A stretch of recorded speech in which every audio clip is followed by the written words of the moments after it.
Hi everybody, it's great to be back here again. It's Friday, Parshat Chukat. It is our anniversary portion. It's like a bar mitzvah. So when you get married, you have a special reading in the Torah. That Shabbat becomes your offer, if we say in Yiddish, or in Hebrew we call it a Shabbat Chatan. So this is my wife and I, Elaine, will be celebrating our anniversary, God willing, on the 13th of the month of Tammuz, coming up very, very soon. So anyway, this is has special meaning for us, this week's portion. A sentimental meaning. Let's get down to the lesson itself. It opens up with the red heifer, and we all are familiar with the words of King Solomon that it's something that's beyond my reasoning, right? He says, how much have I studied and became wise, but I can't figure out the reason behind the red heifer. And we know there are other reasons in the Torah, other commandments in the Torah that are very difficult to solve. And this week's portion, not only does it talk about the red heifer, but it also brings down something that's also very difficult in commentaries to understand, and that is the reason behind the waters of strife. Why was Moses, why was Aaron, Moshe and Aaron HaKohen, why were they punished? Why weren't they able to enter the land of Israel? What did they do? Ribono shel olam, King of the universe. What did they do? Well, the commentaries themselves are very, very divided on explaining what was the problem. And what some people call a sin, others call a great deed in explaining this. So there are two different sides of really understanding it. And maybe I'll just mention a few of them before we try to give an insight. And after all my research and reading things and seeing things, I'd like to give a personal touch and flavor to this understanding of what's going on. Although I've given in the past, other lessons on this as well, and I mentioned some of my opinions. But first of all, if we see Rashi, the famous Rav Shlomo Yitzchaki, Rashi from France, our greatest commentator, he says something in a simple language, that the sin was not talking to the rock, like they were told to do, right? God tells them to Moshe Rabbeinu, take your staff and speak to the rock, and it will give forth water. So the mistake was not talking to the rock, and an inanimate object, if it would have followed the word of Hashem, giving water, all the more so human beings that are alive and receive sustenance from Hashem, they need to be taken care of and all that. They have a great reason to follow the will of Hashem. And an inanimate stone, what does it need? Doesn't need anything. It doesn't need to be taken care of. It just sits there, doesn't talk, it doesn't listen. So a human being with all their needs and abilities, for sure, would have to learn from a rock. But you didn't cause that sanctification of my name because you didn't speak to the rock. So now by hitting it, okay, you could say it wasn't that the rock listened, but it was you're doing it by your hitting it with your hand. So that's basically Rashi's commentary explanation of it. But there are a few others and many others, but I'll just mention a couple. My famous Maimonides explains that we know that a person's nefesh, is a person's psychic, his the soul, as we know, is divided into different parts. The person's soul is a high spiritual levels. There are 5 levels of the soul. The lowest level of the soul is the nefesh. And the nefesh, the Maimonides says, has different functions. And when a person's ill, and the Maimonides defines ill not only in the physical way, but he defines being ill mentally. When a person is not behaving the way he should behave, there's something that has to be fine-tuned. That's something that has to be worked out in your life, the way you're living your life. And he says you always got to find the middle road. So if a person has, for example, leans towards anger, he has to do the opposite to try to straighten himself out. And he says Moshe Rabbeinu's sin with the whole story with the waters of strife was that anger issue, that he couldn't control his anger. He called them rebels, and he struck the rock, and all that thing showed he was angry. The Maral of the Prague, famous commentary in the 1500s, much later than Maimonides, he comes on and explains that a person should do something with happiness and simcha and with rejoicing, and this was the mistake that was made over here. So that's the reason, according to Maimonides, that they were punished. So that's the other reason. If we go on and we follow other commentaries as well, we'll find some additional ones. We see that Nachmanides, the Ramban, he brings down the famous Rabbeinu Hananel. Rabbeinu Hananel was one of the Gaonim, the Gaonic period, and this is also this opinion I saw brought down even perhaps before that in the 600s, was that Moshe Rabbeinu and Aaron's mistake was, instead of saying that God did it. Let me read the words to you in the verse itself. If you open up to chapter 20, verse number 10, it says, "Vayakilo Moshe v'Aaron et hakahal el panei Sela." Moshe and Aaron gathered the nation by the rock, and they said to them, "Shimuna hamorim, listen, rebels. Hamenasela hazeh, from this rock, notzi lachem mayim, shall we take water out." So what was the mistake here? That they said, "We will take the water out," instead of saying what? That from this Sela, God will take the water out. So the mistake here was something very, very, it doesn't seem a great mistake, but it is a huge message here. Is that they should have said, from the rock, God is going to take the water. Why did they put their name here instead of using God? Now, of course, Moshe Rabbeinu, and of course Aaron, the furthest thing from their mind is to say they did it instead of saying God did it, because of course we know what kind of level they were on. But in reality, this was done in front of the entire nation. And the words that God says over here as being for punishment is, Yan lo imantem bi lakdisheni, you didn't believe in me to sanctify me, le'enei b'nei Israel, from the eyes of all of Israel, right, of Israel. So the problem here is that a mistake was done according to Nachmanides, Rabbeinu Hananel, and other explanations that say that was the problem. It wasn't that they hit the stone, but it was that what they said, that they did it. They equated the action to themselves. They took credit for the action, that they were going to do the action. And that was a grave mistake.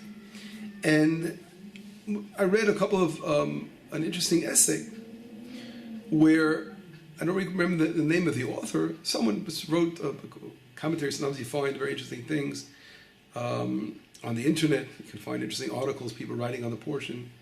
And there's so many different lights that are all over there, so the internet could be a great source of commentary as well.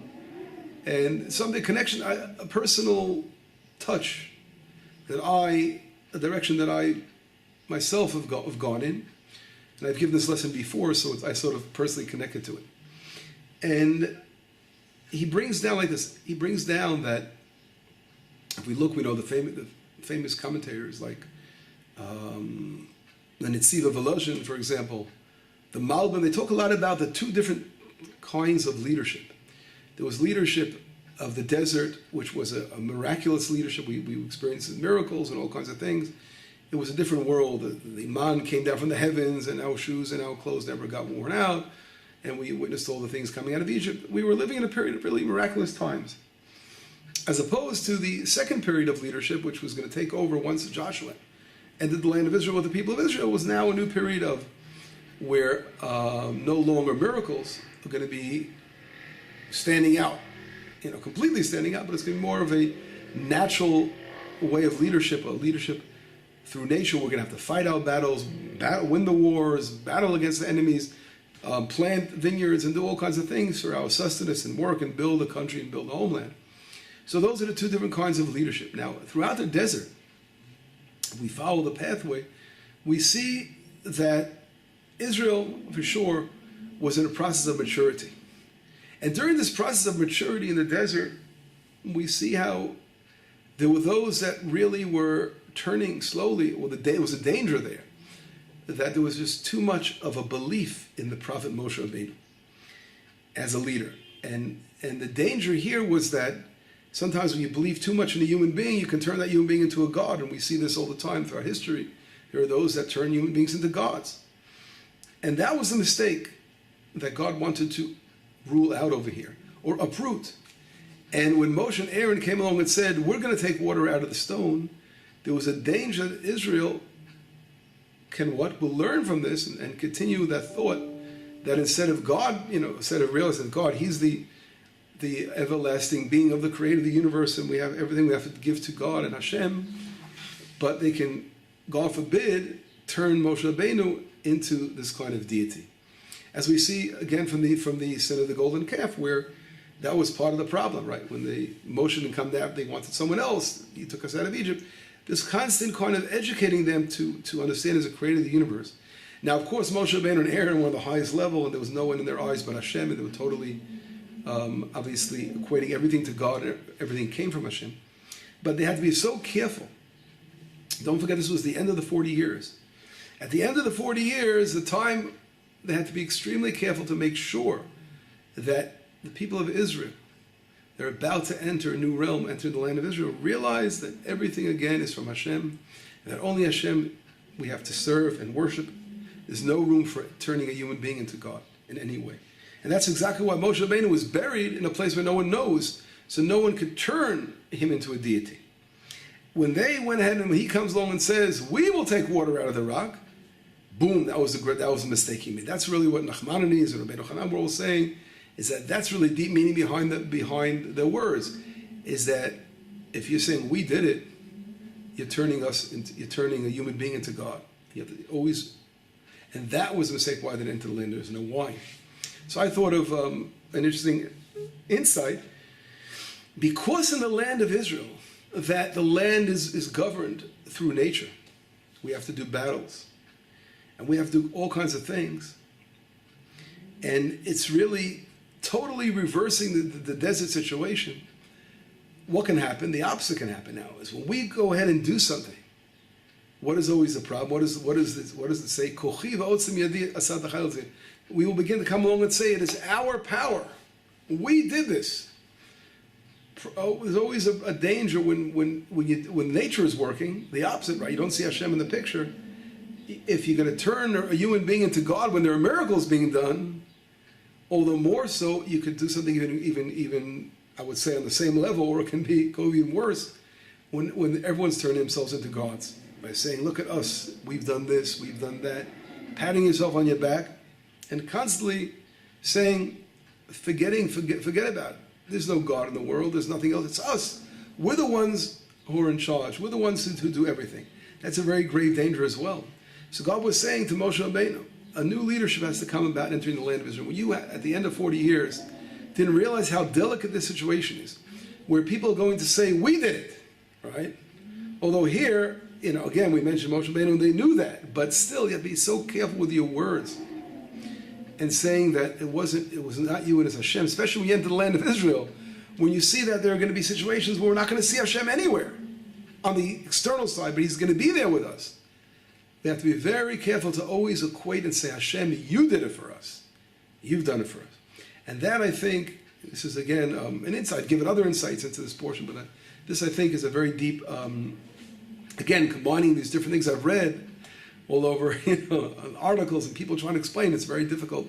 So it's just like the red heifer. You can't understand what's going on over here. But this, I think, is a very deep message, is that if we also, I think I can support it with a passage I've taught in the past from the Talmud. The Talmud talks about where Moshe Rabbeinu comes to God and he says, since I've been going to Paro, it's getting worse and worse. And God says, okay, buddy, listen to me here carefully. He says, you're going to see what I'm going to do to Paro, but you're not going to see the battle of the 31 kings. So this goes back, if you're familiar, way back in the book of Exodus, in the beginning. Now, if that's the case, and as a matter of fact, I'll tell you the source. This is brought down in Exodus 5. So if you look at the verse, God says, Moshe Rabbeinu says, since I was going to Paro, it's been only getting worse, in verse number 23. And then in chapter 6, verse number 1, it says, and God says to Moshe, you will see what I'll do to Paro, but I will, with a strong hand, I'm going to chase him out of the land, right? In other words, Hashem is saying, you'll see that Paro is going to let Israel free in the end, but what's going to be is that you're going to see that you're going to see, but what's going to be? You're not going to see something else. And that is a Talmudic passage brought down in 111a, which I mentioned many times, is where the Talmud says that Moshe Rabbeinu will not be able to see the battle of the 31 kings. Now, why was he punished not to be able to see the battle of the 31 kings? He was punished because he should have had more faith than the forefathers showed tremendous faith. It was talking about how Abraham couldn't find a place to bury Sarah, and how Jacob couldn't find a place to set up his tent, and Isaac had to battle over water, but they never complained. Moshe Rabbeinu, who sees all these miracles, is still complaining. So God was telling him, you're not going to be able to see the battle of the 31 kings. Now why? What is the message of the Talmud? And if this is the case, this already took place way in the beginning. So why does the Torah say now, only in Parshat Chukat, that Moshe is not going to enter the land? It looks like it was decreed already over here. And the answer is this really is the same reason behind it. And it has to do with that same leadership we spoke about. That when we don't realize that, you have to be so careful. Hashem is saying, if you're going to lead the people in Israel, you have to be very careful on two sides. Number one, not to say you did it, right? And for sure, people, God forbid, could people start saying, look, we did it, taking God out of the picture. And that's in a situation where miracles are taking place. But when you enter the land, then there's going to be a situation where there are going to be battles, and you're going to be victorious in these battles, and I'm going to be with you. Or situations where you're not going to find a place to set up your tent. You may think God ran away from you. But if you have to be able to find me in those situations, and not to say it's getting worse, but to always have that faith and that perseverance that Hashem is here, and even when the way God leads the world will change, leads Israel will change, you have to always say Hashem is with me, Hashem is here. So that is the leadership that is necessary to be in the land of Israel. And therefore, Moshe was not allowed to enter the land. And the question is, why was Aaron also punished? He looks like he sort of was drawn into this, right? In reality, because he doesn't really do much. He just is very quiet, and God calls them both, but we don't see him involved. So we can say on one side, he maybe could have said something, could have caused Moshe Rabbeinu to be careful, watched over him, whatever it is. But it's interesting that Aaron is on the side. And I think this also shows in reality that it's really the leadership itself that has to change. That way, Aaron is part of that same generation. And it's not that, God forbid, we know that there's no greater prophet that ever lived, and Moshe Rabbeinu will be like Moshe. Only Messiah will be similar to Moshe, Maimonides says. Of course, we know the greatest of all prophets. But Moshe Rabbeinu's purpose was a leader in the desert. Moshe knew, of course, everything was from Hashem. But Hashem was saying that there's always a time for a certain leadership. And that was really ending. And the result that took place, with this happening of the waters of strife, was really just a revelation of that generation, which really was ending. It was the end of the 40 years, and Miriam passed away. That whole generation was going. Aaron was passed away in this week's portion. This is like right before it happened, right? And Moshe Rabbeinu was close again to passing away. So this Hashem was saying, this generation is a different kind of style, a different kind of chain of thought, and a new way of thought is going to be necessary in the land, of going through difficult challenges and tribulations and always finding Hashem there on one hand, and the other hand, being very careful to say, Kochi ve'otzim yadi, it is my hand that did this. We always have to realize, even in situations where it seems like it is so, God is not in the picture at all. But we have to realize Hashem, everything we do is really Hashem, and God blessing us. And this is really the lesson of the waters of strife and what that all means. If we take this to heart, and now we're living in a time where we, thank God, return to the land of Israel. And we have difficult times. And sometimes we work hard and we see the works of our handiwork and we're doing things. But we always have to, now we're living in this time period of where miracles are not revealed the way they were then. But everything is really a miracle. And that's the lesson. Everything is really a miracle. We have to be so thankful to Hashem. Tovodot la Hashem. We have to always thank Hashem. And to sing to His great name. And praise Hashem for everything we have, that everything really comes from Him. And this is the lesson, or one of the lessons, again, of the waters of strife. We have to learn. Water, we know, today, I think in Israel, is something that we can learn to appreciate more than anything. I mean, when you're living in the land and you know that it has 5 years of drought and hasn't rained really a lot or not enough, and the Kinneret's low, we're praying to Hashem. And Israel's trying to, again, they desalinate water. So people can say, oh, look, we're making drinking water. We don't need the blessing of rain. Of course, it's not true. And even that desalination of water is a situation where Hashem, of course, is behind this miraculous situation. So we have to be very careful when we are so powerful with a lot of technological advancements and all those kind of things. We have to remember the waters of strife. The water comes from Hashem in every way we make it, whether we're going to bring it out of the stones, whether we're going to bring it out of the sea, or Hashem is going to bring it out of the sky.